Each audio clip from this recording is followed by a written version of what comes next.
کہ اس کی ہم مزید تحقیقات بھی کریں گے اور اس معاملے کو قانونی طور پہ بھی اٹھائیں گے۔ اس کے علاوہ آج حمزہ شہباز جو ہیں وہ علیم خان صاحب کے گھر پہ پہنچے تھے، اور وجہ تھی وہاں پہ پہنچنے کی کہ وہ ان کو شکریہ ادا کرنے گئے تھے کہ حالیہ یہ جو وزارت اعلیٰ کے لیے جو الیکشن ہوا ہے اس میں علیم خان گروپ نے حمزہ شہباز کی جو ہے وہ حمایت کی، اور اس سپورٹ کے لیے جو ہے وہ ان کا شکریہ ادا کرنے گئے تھے۔ کابینہ کے حوالے سے ایک اور خبر یہ ہے کہ کابینہ کا جو حلف لینا تھا عارف علوی صاحب نے، وہ لینے سے جب انہوں نے انکار کیا، اب یہ خبر آئی ہے کہ کل 11:30 بجے تقریب حلف برداری ہوگی اور اس کے اندر پوری کابینہ جو ہے وہ اپنا حلف لے گی۔ 36 رکنی کابینہ بتائی جا رہی ہے اور پاکستان پیپلز پارٹی اس میں شامل ہوگی۔ بلاول بھٹو زرداری صاحب ابھی تک جب یہ ویلاگ میں ریکارڈ کر رہا ہوں کچھ پتہ نہیں ہوتا بھائی یہاں پہ راتوں رات کیا تبدیل ہو جائے، وہ وزیر خارجہ کا حلف بھی اٹھائیں گے۔ خواجہ آصف کے بارے میں بتایا جا رہا ہے کہ کامرس ان کے پاس ہوگا، اور اس طرح مطلب تمام تر معاملات ان کے مطابق جو ہیں وہ اب سیٹل ہو چکے ہیں۔ اچھا جی، اس کے علاوہ ایک اور جو چیز بڑی انٹرسٹنگ ہے وہ یہ ہے کہ شیریں مزاری صاحبہ نے آج ایک ٹویٹ کیا ہے، اور یہ میرا خیال میں فوج کے حوالے سے یہ دوسرا ٹویٹ ہے جو انہوں نے کیا۔ اس سے پہلے آپ کو یاد ہوگا انہوں نے ایک ٹویٹ کیا تھا جس میں انہوں نے کہا تھا کہ جی ہم نے اسٹیبلشمنٹ سے رابطہ نہیں کیا تھا، اسٹیبلشمنٹ نے ہم سے رابطہ کیا تھا اور کہا تھا کہ جی وہ وزیر اعظم سے ملنا چاہتے ہیں۔ پرویز خٹک صاحب کے ذریعے یہ رابطہ ہوا تھا، اور اس کے بعد اسٹیبلشمنٹ نے آ کے ہمارے سامنے 3 چوائسز رکھی تھیں، اور ان 3 چوائسز میں سے ایک چوائس جو ہے وہ ہم نے چوز کی تھی، اور اس کے بعد یہ پروپوزل لے کے وہ اپوزیشن کے پاس گئے تھے۔ لیکن D G I S P R نے یہ کہا تھا کہ جی ہم نے ایسی ملاقات کا ہم نے ذکر نہیں کیا تھا، ہم سے رابطہ حکومت نے، اس وقت کی حکومت نے کیا تھا، عمران خان صاحب کی حکومت نے، اور پرائم منسٹر آفس سے ہمیں فون آیا تھا، اس کے بعد ہم گئے تھے۔ بہرحال اب جو دوسرا ٹویٹ کیا ہے وہ یہ شیریں مزاری صاحبہ نے کیا ہے، اس میں یہ ہے جی کہ a lot of confusion is unnecessarily being created over civil military relations. Let's get some facts clear. In a democracy, civilian supremacy is the norm, but for the state to function effectively, there must be civil military harmony. دوسرا part ہے اس tweet کا، now that has happened. An in-depth minded PM who vowed never to make his nation bow before any temporal power has been replaced by a motley group of corrupt criminals. آخری جملہ بڑا important ہے، It has been done by design. There was never nor is there any neutrality on display here. یہ جو بات ہے، یہ جو آخری جملہ ہے کہ جناب نیوٹرلٹی نہ تھی اور نہ ہے، اور کہ جناب ایک عدد کرپٹ لوگوں کو لا کے جو ہے وہ حکومت کے سر پہ بٹھا دیا گیا ہے، اور یہ سارا کچھ بائی ڈیزائن ہوا ہے۔ یہ میں آپ کو ابھی سے بتا دوں کہ اسٹیبلشمنٹ کے حلقوں کے اندر اس ٹویٹ کا بڑا خاص نوٹس لیا گیا ہے، اور سوال اٹھ رہا ہے کہ اس ٹویٹ کا مقصد کیا تھا؟ کیا فوج کے ادارے کو یہ سگنل دیا جا رہا ہے کہ جناب یہ آپ لوگوں نے کیا ہے، یہ جو کچھ بھی کیا ہے، اور نیوٹرل آپ نہیں تھے، اور نہ پہلے تھے اور نہ اب ہیں؟ تو شیریں مزاری صاحبہ کا یہ ٹویٹ جو ہے وہ بڑے سوالات ریز کرتا ہے، اور پاکستان تحریک انصاف کی پوزیشن جو ہے وہ کافی حد تک اس بات سے جو ہے وہ واضح ہوتی ہے، کیونکہ عمران خان صاحب نے اپنی تقریر کے دوران، جو تقریر انہوں نے کراچی کے اندر کی تھی، اس دوران انہوں نے فوج کے حوالے سے ایز سچ کوئی بات نہیں کی تھی، لیکن شیریں مزاری صاحبہ نے جو ہے یہ دوسرا اب بیان دیا ہے فوج کی پوزیشن کے حوالے سے۔ اس کے علاوہ جو اور ڈیولپمنٹس ہیں اس کے اندر جناب الیکشن کمیشن آف پاکستان کے حوالے سے آج جب عمران خان صاحب ملے تھے چند صحافیوں سے، تو انہوں نے کہا تھا جی جو چیف الیکشن کمشنر ہیں ان کے خلاف ایک تو ہم ریفرنس فائل کرنے کا ارادہ رکھتے ہیں، اور دوسرا انہوں نے کہا تھا جی اسٹیبلشمنٹ کے کہنے کے اوپر یہ چیف الیکشن کمشنر ہم نے لگایا تھا، جبکہ میں نے اپنے پچھلے ویلاگ میں آپ کو یہ بات بتائی تھی کہ اس سلسلے میں شیخ رشید صاحب کا ایک لیٹر جو ہے آن ریکارڈ ہے جس میں انہوں نے بڑی تعریف کی تھی موجودہ چیف الیکشن کمشنر کی۔ تو اب ایک بیان میرے پاس سامنے آیا ہے جو عمران خان صاحب نے پچھلے سال 2021 میں دیا تھا۔ اب یہ بیان اوبیسلی میں چلا تو سکتا نہیں کاپی رائٹس کی وجہ سے، لیکن اس بیان میں کیا ہے وہ میں آپ کو بتا دیتا ہوں۔ وہ اس میں عمران خان صاحب مکمل طور پر چیف الیکشن کمشنر پر اعتماد کا اظہار کر رہے ہیں، اور انہوں نے پوری طرح یہ کہا ہے کہ جی یہ ہماری پسند سے لگایا گیا ہے،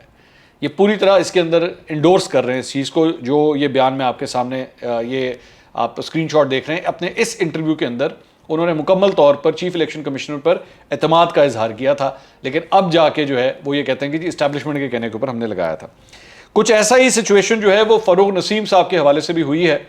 فاروق نسیم صاحب کا بڑا امپورٹنٹ بیان سامنے آیا ہے جس میں انہوں نے کہا ہے کہ جی یہ جو جسٹس قاضی فائز عیسیٰ کے حوالے سے عمران خان صاحب نے آج دوسری دفعہ صحافیوں سے گفتگو کرتے ہوئے بات کہی ہے کہ جی ان کے خلاف جو ریفرنس فائل کرنا تھا وہ ہمارا فیصلہ نہیں تھا، ہم فائل نہیں کرنا چاہتے تھے لیکن پھر بھی ہمیں فائل کرنا پڑا اور ہم نے فائل ہو گیا۔ اس کے اوپر فاروق نسیم صاحب نے بیان دیا ہے، ان کا یہ کہنا ہے کہ جی اس کی پوری طرح ذمہ داری، اس کی پوری طرح اجازت عمران خان صاحب نے دی تھی، کسی اور نے نہیں دی تھی، عمران خان صاحب کی اجازت سے ہوا ہے۔ اور اس کے اوپر فواد چودھری صاحب نے جو ہے فاروق نسیم صاحب کو یہ جواب دیا ہے، انہوں نے کہا کہ بطور لاء منسٹر آپ کو ذمہ داری لینی چاہیے، حقیقت یہ ہے کہ تمام معاملہ آپ نے کھڑا کیا، میں نے کابینہ میں کہا ججز کے خلاف ریفرنس بھیجنا حکومت کا کام نہیں، اگر الزامات کے ثبوت ہیں تو بار ایسوسیشن ریفرنس کر لے، لیکن آپ کے اصرار پر ریفرنس بھیجا گیا۔ تو ٹیکنیکلی سپیکنگ فواد چودھری اور فاروق نسیم آمنے سامنے آ کے کھڑے ہو گئے ہیں اس معاملے کے اوپر۔ یہ بھی وہی معاملہ ہے کہ کس نے ایکچولی کیا تھا۔ عمران خان صاحب یہ پوائنٹ اپنا پوزیشن یہ لے رہے ہیں کہ جی ہم نے نہیں کیا، یہ سارا کچھ تو ایکچولی کروایا گیا ہے، جبکہ فواد چودھری صاحب یہ کہہ رہے ہیں کہ ہم تو اس کے حق میں ہی نہیں تھے، فاروق نسیم صاحب چونکہ لاء منسٹر تھے تو انہوں نے کر دیا۔ لیکن حقیقت یہ ہے کہ جب یہ سب کچھ ہو رہا تھا تو پاکستان تحریک انصاف کو سپورٹ کرنے والے جتنے ان کے یوٹیوبرز ہیں انہوں نے صبح سے لے کے شام تک ویلاگس کی بھرمار کی ہوئی ہے، آپ جا کے ابھی بھی جا کے ان کی ٹائم لائن پہ دیکھ لیں اگر انہوں نے ڈیلیٹ نہ کر دی ہوں تو انہوں نے جسٹس قاضی فائز عیسیٰ کے حوالے سے لمبی چوڑی جو ہے وہ داستانیں اس کے اندر بیان کی ہوئی ہیں، آپ کو ادھر سے پتہ لگ جاتا ہے کہ ڈوریں کہاں سے ہل رہی تھیں، تو مجھے اس کے اوپر مزید کچھ کہنے کی ضرورت نہیں، یہ خود ہی اپنا مذاق اڑاتے رہتے ہیں۔ اچھا جی، اس کے علاوہ جو ناراض اراکین کے حوالے سے وہ جو صدارتی ریفرنس ہے سپریم کورٹ میں جس کی آج سماعت ہوئی ہے، اس میں سے چند چیزیں میں آپ کے سامنے رکھ دیتا ہوں جو آج سماعت کے اندر چند چیزیں ڈسکس ہوئی ہیں۔ بابر اعوان صاحب آج پیش ہوئے تھے تو بابر اعوان صاحب نے سب سے پہلے تو یہ کہا کہ جی اس وقت صرف وزیر اعظم ہے، کابینہ نہیں ہے، ملک میں 8 دن سے کوئی حکومت نہیں ہے، نہ اٹارنی جنرل ہے، نہ وزیر قانون ہے، حکومت کی جانب سے کون دفاع کرے گا؟ چیف جسٹس نے کہا کہ پی ٹی آئی کو نوٹس ریفرنس میں کیا تھا، ابھی آپ کی درخواست کی باری نہیں آئی، کیا آپ سابق اٹارنی جنرل خالد جاوید کے دلائل اپنائیں گے؟ بڑا امپورٹنٹ ہے یہاں پہ۔ بابر اعوان صاحب کہتے ہیں جی خالد جاوید خان کے دلائل کسی صورت نہیں اپناؤں گا، خالد جاوید خان نے دلائل میں کلا بازیاں لگائی تھیں، صدارتی ریفرنس پر کل تک کا وقت ہے، کل دلائل دوں گا۔ اس کے بعد بی این پی مینگل کے وکیل مصطفیٰ احد نے دلائل شروع کیے، چیف جسٹس نے ریمارکس دیے کہ ریفرنس پی ٹی آئی حکومت کا نہیں صدر پاکستان کا تھا، صدر پاکستان کا ریفرنس برقرار ہے، ہر صورت سنیں گے، عدالت آرٹیکل 63A پر اپنی رائے بھی دے گی۔ مصطفیٰ رمدے صاحب نے کہا کہ صدر نے ریفرنس میں عدالت سے آئین دوبارہ لکھنے کا کہا ہے۔ جسٹس منیب نے کہا کہ آئینی ترمیم میں ووٹ نہ دینا اور مخالف پارٹی کو ووٹ دینا الگ چیزیں ہیں، مخالف پارٹی کو ووٹ دینے کے لیے مستعفی ہونا زیادہ معتبر ہے۔ مصطفیٰ رمدے نے کہا کہ مستعفی ہونے جیسا انتہائی اقدام واحد حل کیسے ہو سکتا ہے، پارلیمانی پارٹی کے فیصلے سے اختلاف ہے تو الگ ہو جائیں۔ اس کے بعد اور جو گفتگو ہوئی اس کے اندر یہ بھی کہا گیا،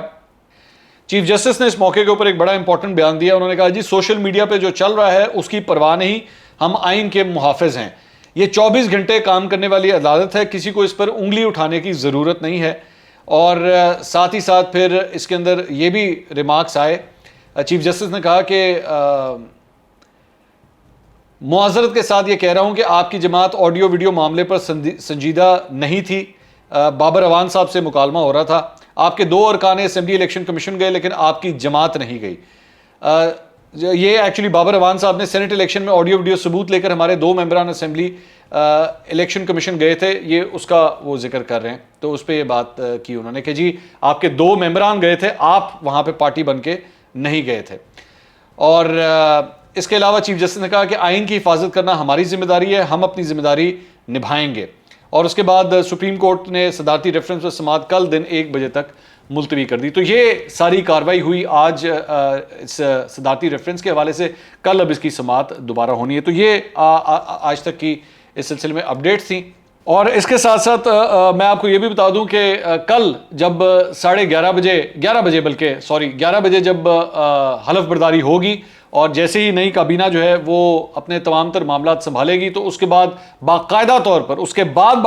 پر آپ یہ کہہ سکتے ہیں کہ اس اتحادی حکومت کا ایک آغاز ہونا شروع ہوگا اور تمام ڈپارٹمنٹ، تمام منسٹریز جو ہیں وہ اپنا کام سنبھالنا شروع کرے گی۔ اب دیکھتے ہیں اس کے بعد ملک کے حالات جو ہیں وہ کس حد تک سٹیبل ہوتے ہیں، کیونکہ جمعرات کو پاکستان تحریک انصاف کا لاہور میں بھی جلسہ ہونے جا رہا ہے۔ اگلے ویلاگ میں انشاءاللہ دوبارہ ملاقات ہوگی۔ اللہ حافظ۔